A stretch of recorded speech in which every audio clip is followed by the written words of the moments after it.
do Senhor. Então, vamos ler, irmãos, Marcos capítulo 9, versículo 30 ao versículo 31, que diz assim: E eles saíram daquele lugar e atravessaram a Galileia.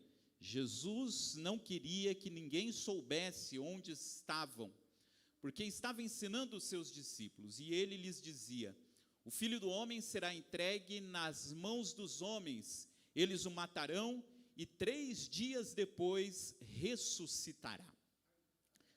E contudo, não entendiam o que ele queria dizer, e tinham receio de perguntar-lhe. Amém.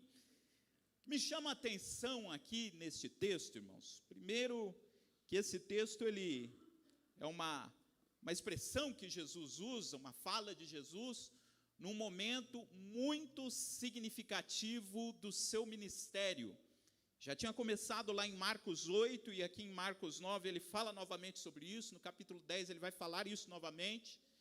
Jesus ele estava, nós poderíamos dizer que no auge do seu ministério. Jesus ele estava se tornando cada vez mais conhecido, os milagres estavam acontecendo cada vez numa quantidade maior, muitas pessoas se reunindo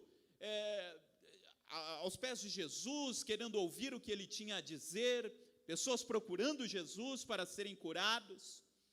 E assim, o negócio estava indo muito bem. O nome de Jesus estava sendo conhecido cada vez mais. E aqui é um momento muito importante do ministério de Jesus, porque um pouco antes de Jesus, ele se reuniu com os discípulos e fez uma pergunta: Vocês que estão mais próximos aí do povo, me respondam, o que as pessoas estão dizendo a respeito de mim? O que as pessoas acreditam que eu sou? E aí eles disseram: olha, tem muitas opiniões a respeito do Senhor. Alguns acham que o Senhor é João Batista, alguns acham que o Senhor é algum dos profetas que ressuscitou, que voltou à vida. Tem muitas opiniões a respeito do Senhor. Parecia um feed das redes sociais, muitas coisas falando a respeito de Jesus. E Jesus pergunta: e vocês, quem dizem que eu sou? E Pedro, cheio do Espírito Santo, registra o Evangelho de Mateus, que diz: Tu és o Cristo, o Filho do Deus vivo.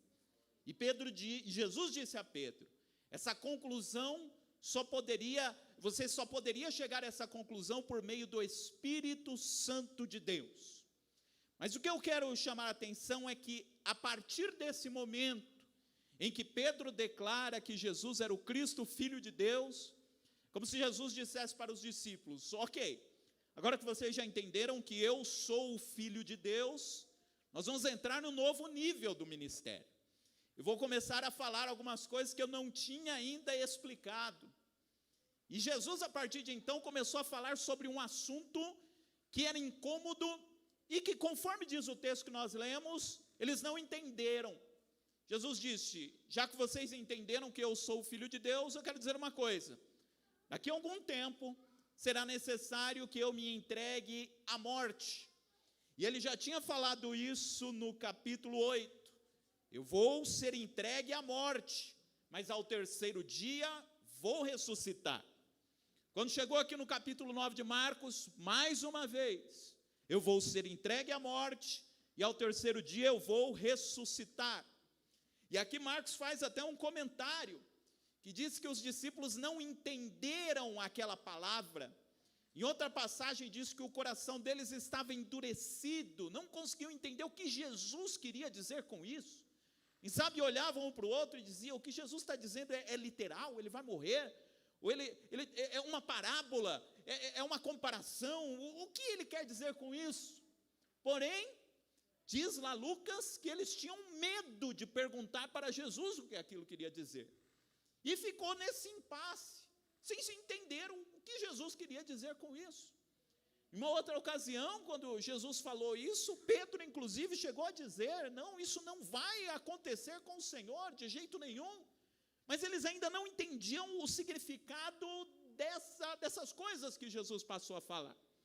Mas o que eu queria chamar a atenção é que Jesus, ele, por várias vezes, explicou para os discípulos que ele deveria morrer, e ele faz questão de dizer: eu vou morrer, mas ao terceiro dia eu vou ressuscitar. E ele fazia questão de dizer que ele ressuscitaria no terceiro dia. Seriam necessários 3 dias, o dia da morte e o terceiro dia, que seria o dia da ressurreição. E eu queria compartilhar com os irmãos algo sobre esses 3 dias, a sexta, o sábado e o domingo, os 3 dias entre a morte e a ressurreição de Jesus. E dizer que esses 3 dias não foram apenas os 3 dias mais importantes da vida de Jesus. Esses 3 dias específicos, uma sexta, um sábado e um domingo, foram os 3 dias mais importantes da história da humanidade. Se nós estamos aqui nesta manhã para celebrar o sacrifício de Cristo, é porque esses 3 dias aconteceram. Se nós temos a oportunidade e a convicção de sabermos que somos filhos de Deus, é por causa do que aconteceu nesses 3 dias. Esses 3 dias, esse sexta, esse sábado e este domingo, foram essenciais para todo o plano, para todo o propósito que Deus queria estabelecer na terra. Mas foram necessários 3 dias. E em cada um desses 3 dias, na sexta, no sábado e no domingo, algo especial aconteceu. E conforme Jesus tinha dito aqui, já estava lá no plano original, que seriam 3 dias. E o que aconteceram nesses 3 dias? Pois bem, irmãos, nós podemos dizer que o primeiro desses 3 dias, que foi a sexta-feira, quando Jesus foi morto, foi o dia mais triste e o dia mais cruel que houve na história. Nós já ouvimos falar, e já vivemos também, muitas crueldades na nossa vida. Quantas pessoas, irmãos, que se fossem compartilhar, e talvez alguém que está aqui pudesse compartilhar conosco as crueldades que já viveu, que já sofreu na sua vida. Quantas pessoas tiveram experiências marcantes? E se a gente olhar para o que está acontecendo no mundo, irmãos, uma coisa que, graças a Deus, nós não temos a oportunidade de viver, mas em muitos lugares acontece. Eu fico imaginando as pessoas que passam pelo horror da guerra. Imagina o que é você viver num país que está em guerra, você perder tudo por causa de uma briga que não foi você que provocou, e você não sabe se você estará vivo amanhã. Imagina o que é você estar numa situação dessa. Até onde vai o horror que o ser humano pode causar. Porém, nessa sexta-feira, foi um momento em que ficou claro até onde a maldade humana pode chegar. Porque chegou-se a um nível de crueldade tão grande, que o próprio Deus foi colocado numa cruz. Não foi apenas mais daqueles que eram mortos em cruz, não era mais uma pessoa que estava sendo perseguida, não era só mais uma pessoa que estava passando por um processo de crueldade. Aquela pessoa era o próprio Deus. A criação, as pessoas que Deus criou, mesmo sem saberem que Ele era o próprio Deus, se voltaram contra Deus e colocaram o próprio Deus, que assumiu a forma humana, na cruz, que era considerada a morte mais cruel que existia naquela época. O primeiro desses 3 dias, irmãos, mostra para nós até onde vai a injustiça do ser humano.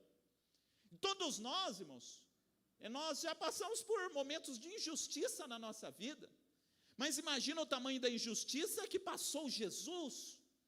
O que Jesus devia para chegar à cruz?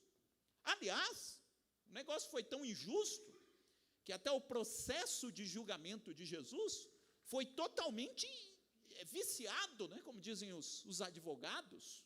O processo foi mal feito, as testemunhas foram compradas, e não se chegou ali a um veredito, acabou-se condenando Jesus por conta dos acordos políticos, enfim. O processo em si não foi um processo justo. A injustiça do ser humano chegou ao seu nível mais extremo.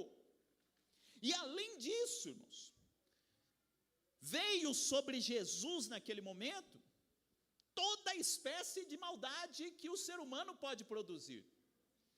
Todos nós, irmãos, às vezes nos revoltamos com o que acontece no mundo político. E ali, todo o poder político da época se voltou contra Jesus. E o negócio foi tão assim, irmãos, porque diz que no julgamento de Jesus, uma das pessoas que julgou ali Jesus não queria levar Jesus à morte. E quis, inclusive, libertar Jesus. E falou, olha, eu não vejo crime nele, eu vou libertá-lo. E aí falaram para ele, se você libertar Jesus, você não é amigo de César. Se você não libertar Jesus, você vai arrumar um problema político para você. E por razões políticas, para não perder a sua posição, para não perder o seu cargo, ele pensou bem e falou, entre a morte desse homem e eu continuar tendo o favor de César e não perder minha posição, que ele vá à cruz. Veja, irmãos, as intrigas políticas, os interesses políticos vieram sobre Jesus, sobre a pessoa de Jesus. O que mais veio sobre a pessoa de Jesus? Todo o poder político, o poder religioso. Como mexe conosco, irmãos, e principalmente nós que servimos a Deus, quando a gente vê uma pessoa que faz mau uso da palavra de Deus, uma pessoa que usa o evangelho para se promover, uma pessoa que usa a palavra de Deus para enganar, como isso mexe conosco? Pois isso aconteceu com Jesus também. As pessoas da época de Jesus que se diziam os conhecedores da lei, os guardiões da interpretação das Escrituras, foram as pessoas que articularam para que Jesus fosse colocado na cruz. E por várias razões. A Bíblia diz que em alguns momentos foi por inveja. Jesus ele estava conseguindo alcançar o povo de uma forma que os mestres da lei não conseguiam. E se eles admitissem que o que Jesus estava falando estava certo, eles tinham que admitir que eles estavam errados. E o orgulho falou mais alto, e diante disso, todo esse poder religioso voltou-se contra a pessoa de Jesus. Ele foi crucificado por causa lá do poder político, foi crucificado por causa do poder religioso, e todas essas coisas voltaram-se contra ele. Mas não foi só isso que se voltou contra Jesus naquele primeiro dia. Na morte de Jesus, o apóstolo João, ele fala muito de luz e trevas. E tem uma expressão muito interessante que diz que quando Jesus lavou os pés dos discípulos, e ele falou lá para Judas, o que você tem que fazer, faz-o depressa. Diz que Judas levantou-se e foi embora, e João faz questão de dizer, e era noite. E esse era noite tem um significado muito especial. Ele quer dizer não somente que era noite, porque de fato era noite literalmente, mas ele diz, olha, foi um momento em que as trevas chegaram. E o próprio Jesus, ele disse no Getsemane, chegou a minha hora, é a hora em que o poder das trevas virá sobre mim.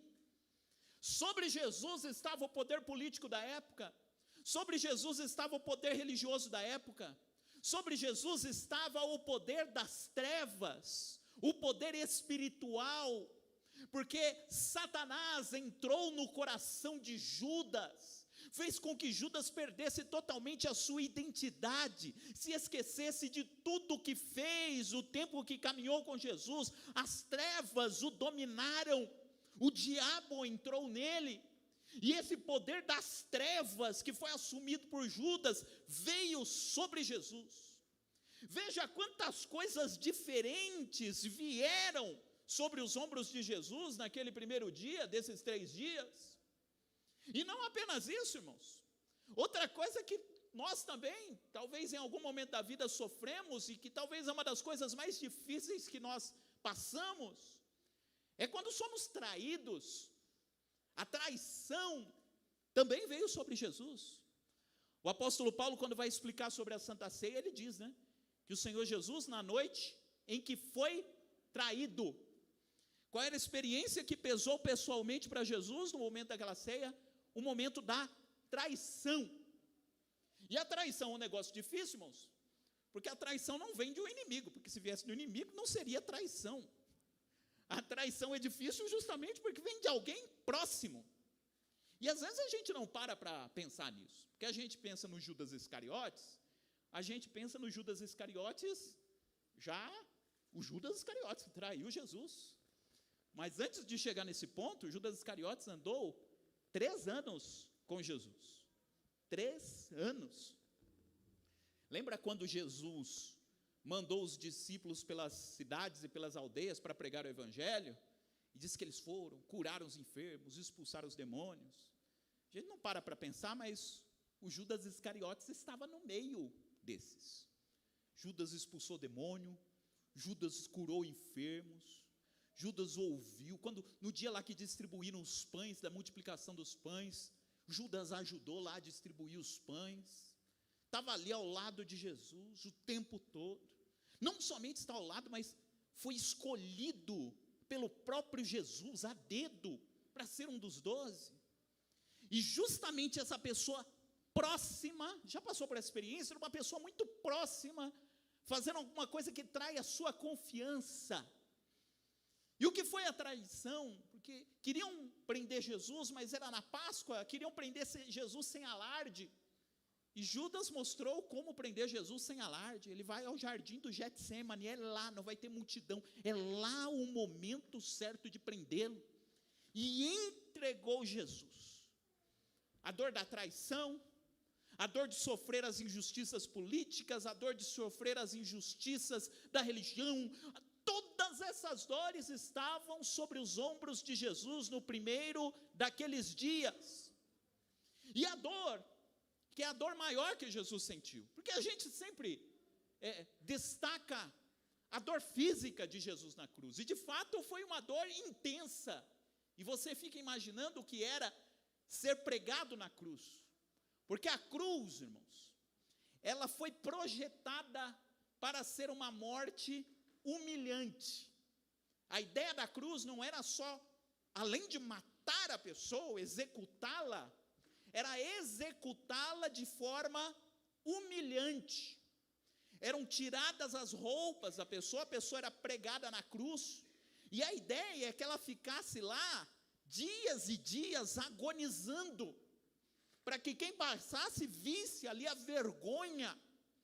A cruz não era só a execução, mas era a humilhação pública daquele condenado. Era por isso que estava escrito que maldito era aquele que fosse condenado na cruz. Era uma morte humilhante, era uma morte que tinha o poder de mostrar, né, a total vileza da pessoa que estava ali entregue na morte. E foi isso que aconteceu com Jesus, ele foi humilhado publicamente. Tanto é que o que aconteceu com Jesus normalmente não acontecia, porque Jesus ele morreu no dia em que ele foi crucificado. E diz que se admiraram, né, quando chegaram e viram que Jesus tinha morrido, porque isso não era comum. Era comum que as pessoas passassem às vezes dias e dias lá na cruz. Tanto é que os 2 que foram crucificados com Jesus tiveram que quebrar as pernas, porque eles ainda estavam vivos. Então tudo isso foram as coisas que aconteceram no primeiro dia. Mas talvez a dor maior que Jesus sentiu, irmãos, e eu acho isso muito profundo, é quando Jesus na cruz, ele diz: Deus meu, por que me desamparaste? A gente sabe, irmãos, que o pecado é aquilo que nos afasta de Deus. O pecado faz separação entre nós e Deus. E quando Jesus estava na cruz, Jesus estava carregando os pecados de todos nós. E o que o pecado faz? Nos separa de Deus. Mas Jesus é o próprio Deus. Imagina Jesus, que é o próprio Deus e que viveu em comunhão com o Pai desde toda a eternidade. Naquele momento, por conta do nosso pecado, ele se separou do Deus o Pai. Imagina o que era isso para Jesus. E eu acho assim interessante, porque Jesus ele citou na cruz o Salmo 22, Deus meu, por que me desamparaste? E se você ler o Salmo 22, foi escrito por Davi, Davi ele começa assim, Deus meu, por que me desamparaste? E aí você vai lendo o Salmo 22 é um salmo pesado. O salmista está tão desesperado que ele começa dizendo assim, Deus meu, por que me desamparaste? É Davi que está falando isso, o Senhor me desamparou, Deus. E aí você continua lendo o Salmo 22, lá no Salmo 22 ele vai dizer o seguinte, eu não me sinto um homem, eu me sinto um verme. Quebraram os meus ossos, rasgaram as minhas vestes. E a gente termina de ler o Salmo e não tem assim uma resposta de Deus para o salmista. Ele até termina bem o Salmo, com esperança, mas não tem uma resposta direta da parte de Deus. E alguém pode olhar para aquilo e dizer, mas por que Deus não respondeu o salmista? E aliás, Deus deixou o salmista falar um negócio desse, Deus meu, por que me desamparaste? E não somente deixou o salmista falar, mas registrou na Bíblia, Deus meu, por que me desamparaste? E aí passaram-se séculos depois, e para quem lia o Salmo 22, imaginava que Deus não estava se importando com a dor do salmista. Lá na cruz, Deus mostrou não simplesmente que ouvia a dor do salmista, mas assumiu para si a dor do salmista, quando ele clamou. Ali não era Davi falando, era ele próprio falando, Deus meu, por que me desamparaste? A dor que o salmista sentiu lá atrás, a dor que nós sentimos por conta da separação de Deus, por conta do nosso pecado, Jesus assumiu isso na cruz do Calvário, quando disse, Deus meu, por que me desamparaste? Tudo isso, irmãos, aconteceu no primeiro desses 3 dias. Os irmãos estão assim bem em silêncio, porque o negócio chocou mesmo. E não chocou, se está chocando a gente aqui, imagina como chocou os discípulos lá. Imagina o que é você conviver com Jesus durante 3 anos, e agora você vê a mesma pessoa que curou enfermos, curou cegos, multiplicou pães, estava lá na cruz, sem poder fazer nada, sendo humilhado publicamente pelas pessoas que estavam ali. Eu tenho muita dificuldade, irmãos, eu acho que todo mundo tem dificuldade de lidar com quem fica te provocando, sabe?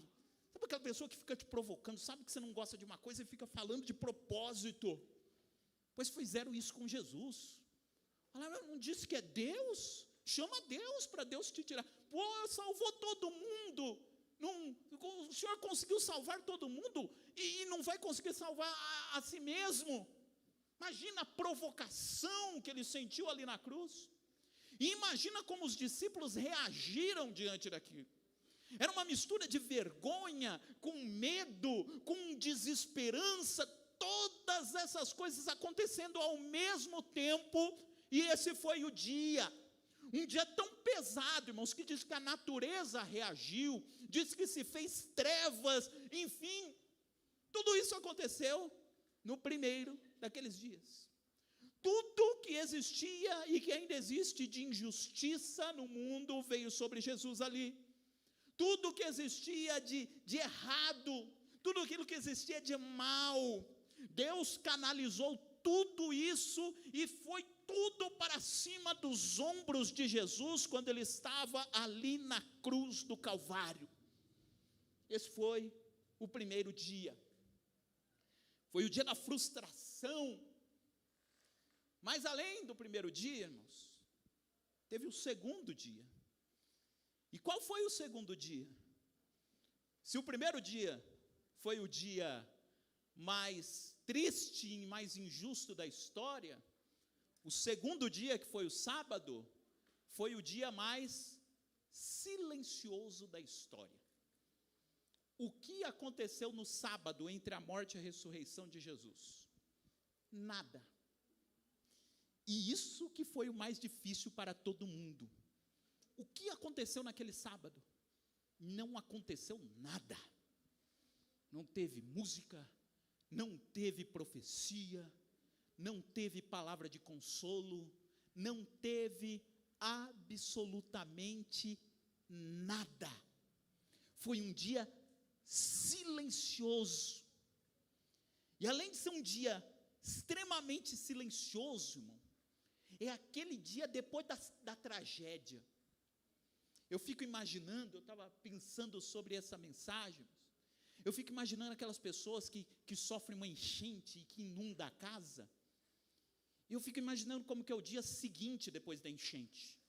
Quando acabou a chuva, mas você olha o estrago que a chuva causou. O dia depois da enchente, o que eu vou fazer? Por onde é que eu vou começar? Qual o caminho que eu devo seguir? O que eu devo fazer? Esse foi aquele sábado. Era o dia em que não dava para fazer nada. Era o dia em que não se sabia o que poderia ser feito. Era o dia em que caiu a ficha, Jesus, ele morreu, e agora, o que nós vamos fazer? E além disso, não era só o fato de não ter acontecido nada, mas o dia era sábado. E sábado para os judeus, irmãos, era o dia do descanso, era o dia que literalmente não podia se ser feito nada. Inclusive, na sexta-feira, diz que o grupo das mulheres estava vendo Jesus, quando Jesus foi crucificado, e eu ouvi um pastor dizendo esses dias atrás, algo que é muito interessante, porque quando Jesus foi tirado da cruz, nas 6 horas da tarde, já ia começar o sábado. A partir das 6 da tarde não podia-se mais fazer nada, e era costume, quando uma pessoa morria, de fazer toda uma preparação do corpo da pessoa, passar vários óleos, eles embalsamavam a pessoa, depois enterravam. Não deu tempo de fazer isso com Jesus, ele foi tirado da cruz às pressas, já foi colocado, diz que José de Arimateia ali articulou o lugar onde ia ser enterrado Jesus, não deu tempo de preparar o corpo dele. E o grupo das mulheres, aí o pastor falou assim, o grupo das mulheres olhando aquela situação e disse, esses homens que tiraram Jesus da cruz não fizeram o serviço direito. Vamos esperar acabar o sábado para a gente fazer o negócio do jeito que tem que ser feito. E por que não fizeram no sábado, irmãos? Porque não podia fazer. Além de ser um dia silencioso, é aquele dia que o mínimo que eu poderia fazer, nem isso eu conseguiria fazer. Você já passou por essa experiência, irmãos? De estar num sábado na sua vida? O sábado, aqui nesse sentido, é de que aconteceu uma tragédia, aconteceu algo muito ruim, e não tem o que você possa fazer. E até aquilo que você poderia fazer, você está impedido de fazer. Nem ir lá preparar o corpo de Jesus e embalsamar ele eu posso, porque é sábado. É o dia que eu estou impedido, que não tem absolutamente nada que eu possa fazer. A morte chegou, dominou tudo, todas as nossas esperanças se foram, e não há nada que possa ser feito. Para mim, irmãos, sábado, por que teve que ser 3 dias? Uma lição em cada um desses 3 dias. O sábado, para mim, mostra, irmãos, a incompetência humana diante da maldade do mundo. Jesus morreu na sexta, e o sábado era a oportunidade que os seres humanos poderiam fazer alguma coisa por conta disso. Alguém conseguiu fazer alguma coisa? Absolutamente nada. O que poderia se ser feito por conta de tudo que aconteceu na sexta-feira? Nada. É a nossa incapacidade, irmãos, de resolver o nosso próprio problema.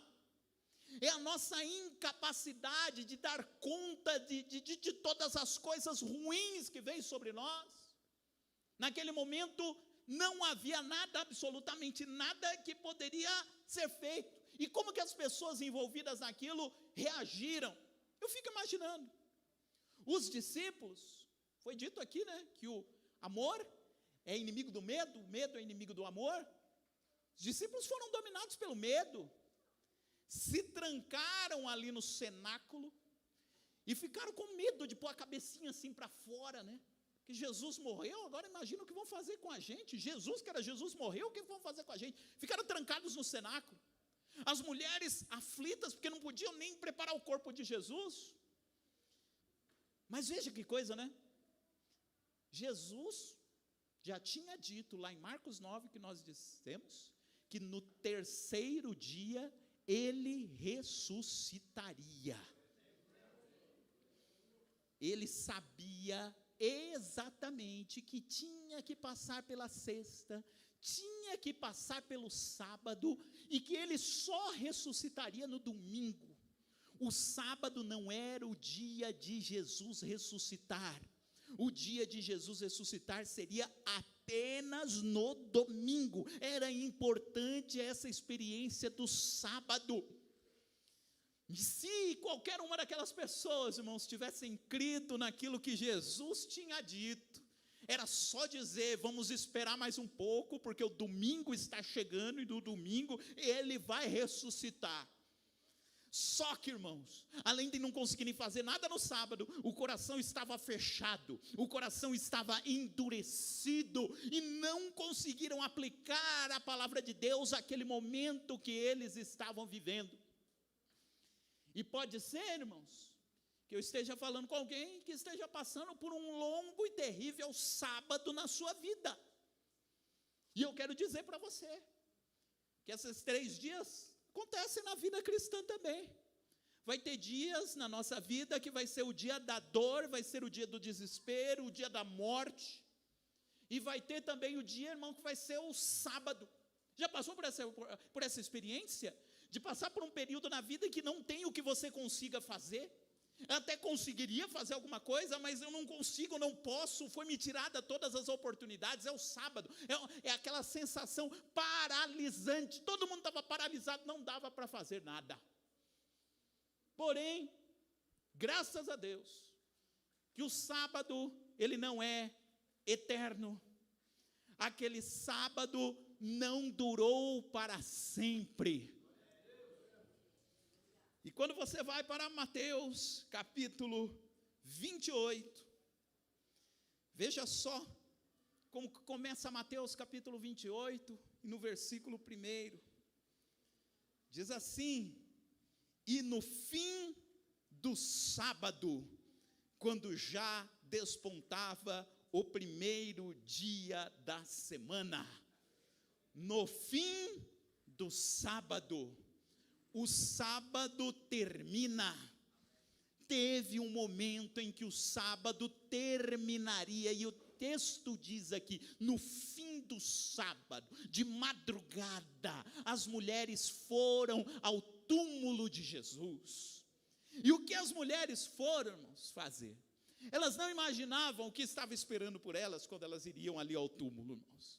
Porque elas não foram ao túmulo, acordaram e falaram, agora é domingo, a gente vai lá para ver Jesus ressuscitado. Não, elas falaram o seguinte, vamos lá para tentar fazer alguma coisa por Jesus, para pelo menos preparar o corpo dele, ou como eu disse, né, para fazer aquilo que os homens não fizeram direito lá na sexta-feira. Vamos nós lá agora, mulheres, fazer um negócio bem feito, preparar o corpo dele. Foi para isso que foram lá. E preocupadas, porque tinham uma pedra enorme lá no sepulcro que elas não conseguiriam tirar. Mas o domingo chegou. E se a sexta foi o dia mais triste da história, o sábado foi o dia mais silencioso da história, o domingo foi o dia mais glorioso que já existiu na história, o domingo da ressurreição. E novamente aqui eu destaco as mulheres, irmãos. Deus deu para as mulheres o privilégio de primeiro virem Jesus ressuscitado. Como as mulheres sofrem, né, na história, desde lá da queda, E Deus olhando para isso, falou, é elas que vão ter o privilégio, é elas que vão ver Jesus ressuscitado primeiro. E eu queria assim que você tentasse se colocar na pele daquelas pessoas, porque imagina, irmão, vamos fazer um exercício aqui de imaginação. Se fosse você, se fosse eu naquele lugar. Jesus morreu. Jesus disse que iria ressuscitar. Ninguém acreditou, ninguém nem entendeu o que queriam dizer aquelas palavras. E aí Jesus ressuscita.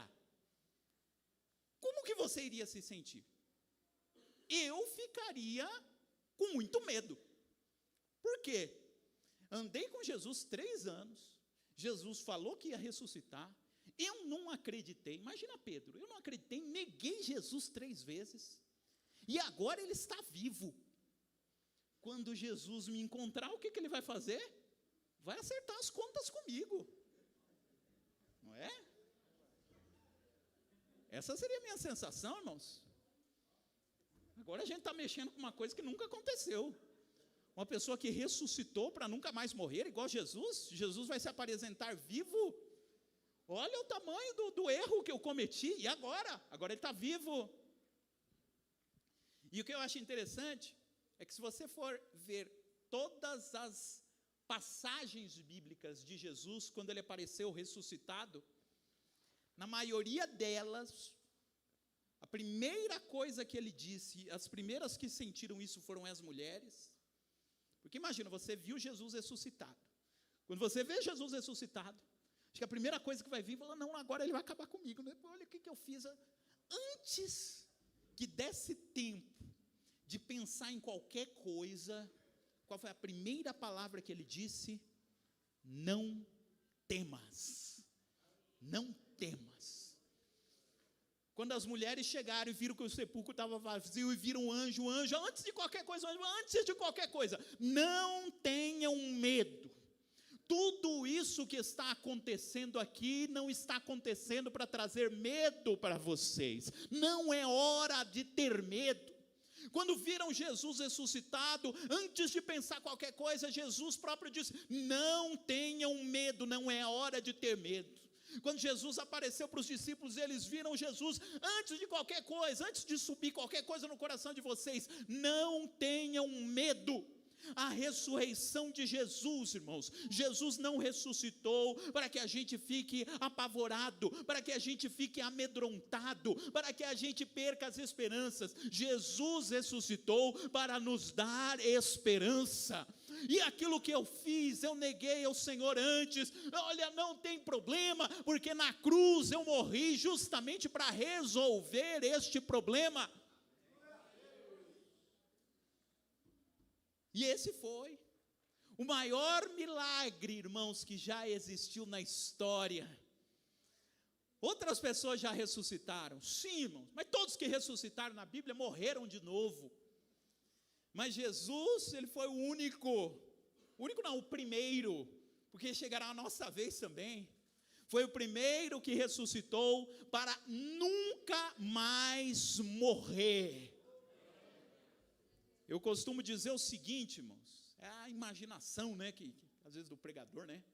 O salário do pecado é a morte. Então você fica imaginando, né?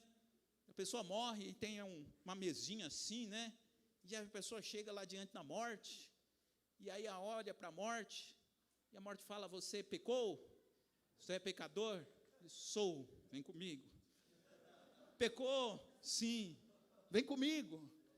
E desde Adão estava acontecendo isso. Mas naquele dia, pela primeira vez na história, alguém chegou diante da morte, e a morte perguntou, pecou? E pela primeira vez na história, alguém disse, não pequei.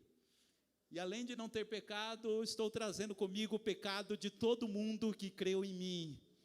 Dos que vieram antes, dos que virão depois, todos os pecados estão aqui comigo. O apóstolo Pedro, lá em Atos 2, diz que a morte não tinha o que fazer com ele. Se não pecou, eu não tenho autoridade. Volte. Aí Jesus, ele ressuscitou, não só para ter um tempo, até que a morte chegasse de novo. Ele ressuscitou para nunca mais morrer. A morte foi vencida, a morte foi acabada. A morte deixou de ter poder. Onde está, ó morte, o teu aguilhão? Jesus tirou o aguilhão da morte, ele venceu a morte, e quando ele se apresentou vivo, ele disse: não tenham medo, eu ressuscitei para ter vida, para dar vida a vocês. Só duas coisinhas aqui para eu terminar. Primeiro, que foi a maior morte, eu falei aqui de Pedro, né? Imagina, Pedro, e tem toda uma história das pessoas lá que tiveram experiências com Jesus, depois que Jesus ressuscitou, mas a de Pedro é muito interessante, porque quando Jesus ressuscita, ele fala lá, olha, digam aos meus discípulos e a Pedro, que eu quero falar com ele. Imagina quem falou para Jesus, para Pedro: Jesus ressuscitou e diz que quer falar em particular com você. Imagina, diga aos meus discípulos e a Pedro. E aí tem toda história lá em João, quando ele viu que Jesus estava chegando, ele pulou no mar e tal, ficou com medo, e aí Jesus chega e diz: Pedro, você me ama? Ele diz: Senhor, eu sei que eu te amo. No português não dá para a gente ter essa dimensão profunda do texto, mas lá no grego, quando Jesus pergunta para Pedro: tu me amas? Ele pergunta: tu me amas com amor ágape, o amor perfeito? E Pedro responde assim: eu te amo, mas com amor imperfeito. Na segunda vez ele pergunta de novo: Pedro, você me ama com amor perfeito? Ele diz: não, eu te amo com amor imperfeito. Jesus disse: ok, mesmo assim venha e apacenta os meus rebanhos. Eu sei das suas imperfeições, Pedro, eu sei que você vacilou, mas eu ressuscitei para que você tenha vida e para que você possa se aperfeiçoar em mim, Pedro. Eu sei que o seu amor não é perfeito, eu sei que você vacila, mas eu ressuscitei para te dar vida e para te colocar de pé. Foi para isso que Jesus ressuscitou. E mais, ele ressuscitou para que a gente tenha uma experiência profunda com ele. Porque o primeiro dia ele acabou, o segundo dia acabou, mas o terceiro dia ele durará eternamente. Porque assim como ele ressuscitou, nós também um dia ressuscitaremos. Poderemos até passar pela morte, mas um dia a morte vai ser vencida para nós também. Nós viveremos com um corpo glorificado, e isso foi revelado no terceiro dia. E quando ele ressuscitou, diz que os anjos falaram assim para aquelas mulheres: olha, vinde e vede o lugar onde ele estava. E diz que as mulheres vieram e viram, e o anjo disse: vide e vejam. Elas foram e viram o lugar onde Jesus estava. Depois que viram, o anjo disse assim: agora ide e dizei ao mundo que ele ressuscitou. São 4 verbos: vinde e vede, e depois ide e dizei. Vinde e vede, ide e dizei. Deus nos convida para que a gente venha. E o que a gente está fazendo aqui? A gente está vindo e vendo o que Jesus fez, experimentando o poder da ressurreição de Cristo na nossa vida, entendendo que ele ressuscitou para que a gente não tenha medo. E depois a gente vai e diz aos outros. Nós mostramos que o poder da ressurreição nos alcançou, e é o poder da ressurreição que está pronto a alcançar a todos aqueles que ouvirem esta mensagem. Meu irmão, no momento de participarmos da ceia, lembre-se disso. Jesus sofreu a maior dor, ele passou pelo primeiro dia, e sabe das dores que a gente passou na sexta, as dores que a gente passa no sábado, mas ele ressuscitou para que a gente entre no domingo da ressurreição, e dele não precise sair mais. Ele ressuscitou para que a gente também tenha essa experiência, e vivamos eternamente com ele. Que Deus abençoe abençoe a vida dos irmãos. Muito obrigado.